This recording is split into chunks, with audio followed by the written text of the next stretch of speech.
Good day, ladies and gentlemen. It's Eric Coffin. I'm at the May 2023 Metal Investors Forum in Vancouver. I'm here with Craig Perry. He's the executive chair of Vizsla Copper. Vizsla Copper was spun out from Vizsla Silver, which obviously Craig was also a founder of. It's been a very successful stock, great stock on my list, and that I own a bunch of.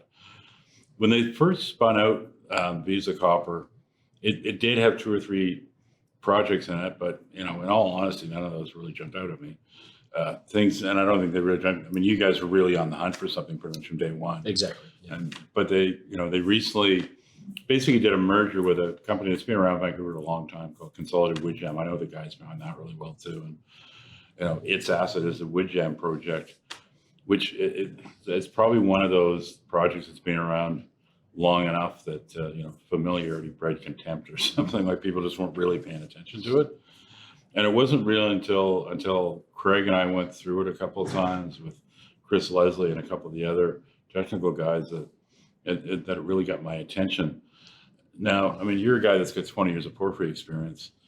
I know you guys were looking really hard because you told me day one you were. So, why this project? Why Woodjam? Why was that the one that you decided to really focus on?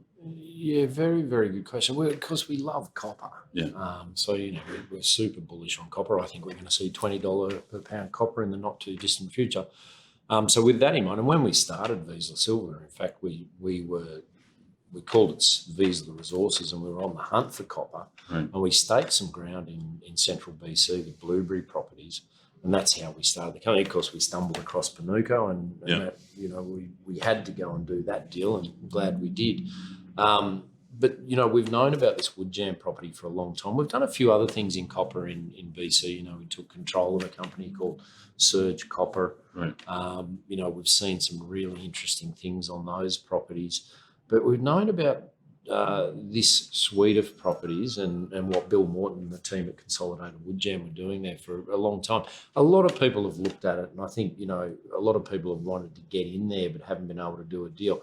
Goldfields previously were in there up to 2013, and they tell us that this was their number 2 or in the top 2 exploration targets or projects they had globally at that time. They then cut their exploration budgets back to 0 in 2013 and dropped the project. Right.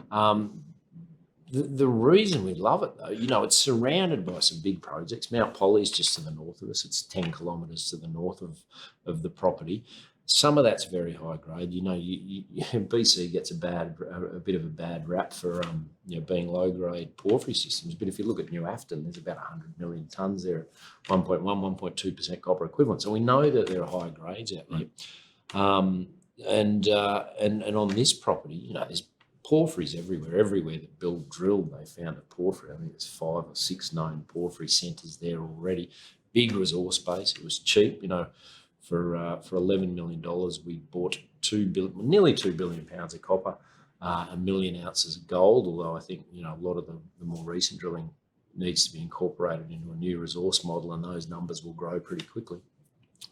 But the thing that really excited us most was, these high-grade intercepts that haven't been well understood, haven't been followed up much at all. And I think there's going to be a very, very good high-grade core somewhere hiding in there that we need to find. For example, some of the sort of higher-grade hits were of the order of 150 metres at 2.5 grams per tonne gold and 0.4% copper. Yeah. So, our job now, it's a deal, a typical sort of deal that I love to do, where the discovery's been made, that the endowment's there. It hasn't been fully drilled out, and the market just hasn't been aware of it. Right. So I love the property. Hence, I've sort of come out of semi-retirement to run the company. Yes. And you flew a mag. Yep. You're going to be flying ZTEM any day as soon as there's enough lightning around. Mm-hmm. And then you start drilling in like a month or so. I mean, you guys just raised 5 or 6 million.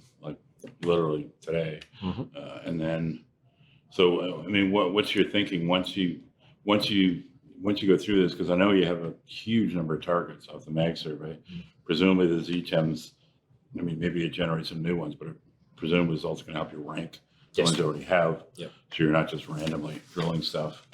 What do you see as a game plan from here to year end, say? Yeah, good question. So I think for us, the next step, the obvious, as I say, we're kicking off this ZTEM survey.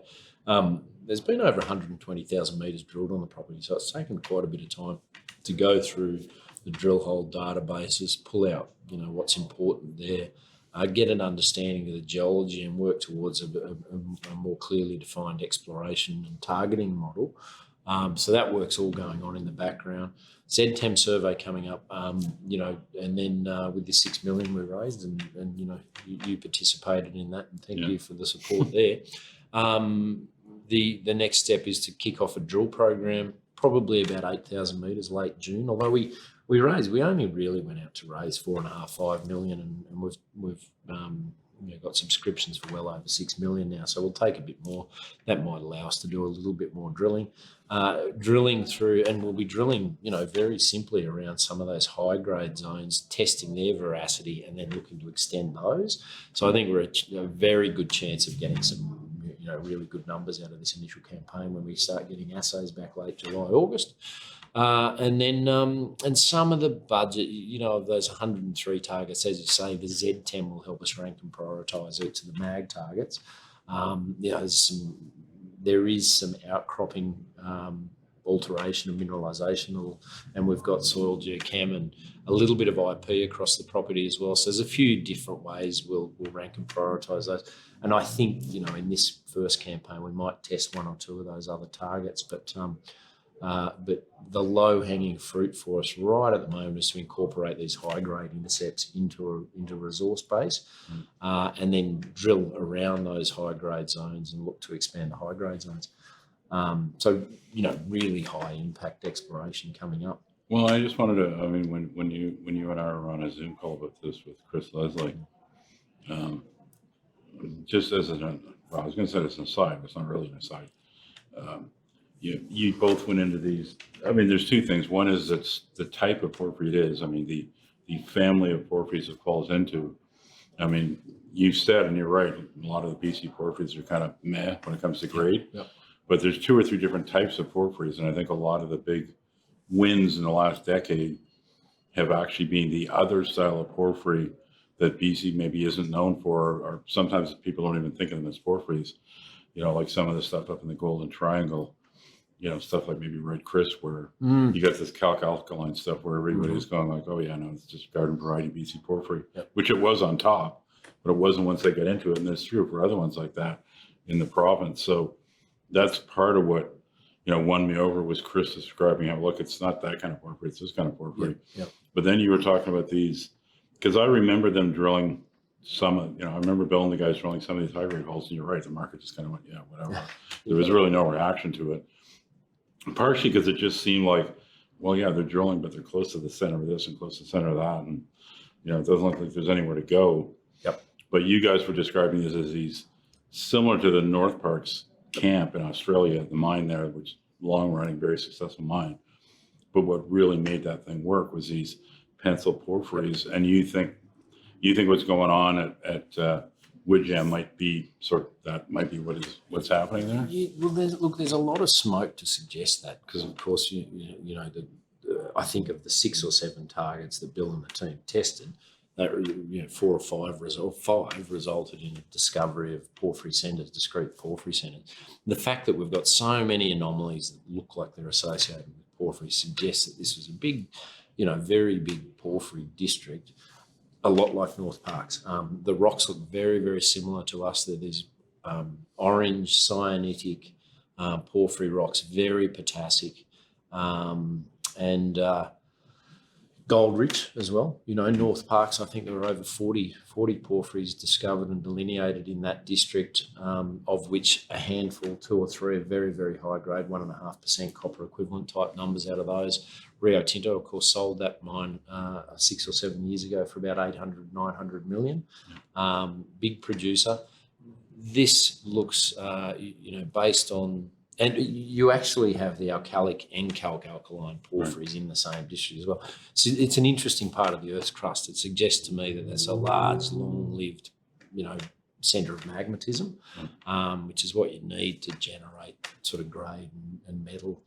But yeah, you see both types of porphyries, but these pencil-like porphyries that are, we're inverting the mag, and you're starting to see that some of these targets drop out in the cross sections of the mag as well. Right. So yeah, I'm excited for those. What we do know is that there's a lot of tons of lower grade material, but certainly there is higher grade material in there. So the next step is to get out and find and expand those. Yeah, because a few of those changes the economics completely, the whole thing. I mean, exactly. Yeah, I think it's a great story. Really strong technical team, strong marketing team too, for that matter. Vizsla Copper, VCU on the venture. Thanks for coming by, Craig. Can't wait to start seeing some of those drill holes. Good on you, Eric. Thanks for the support. Yeah.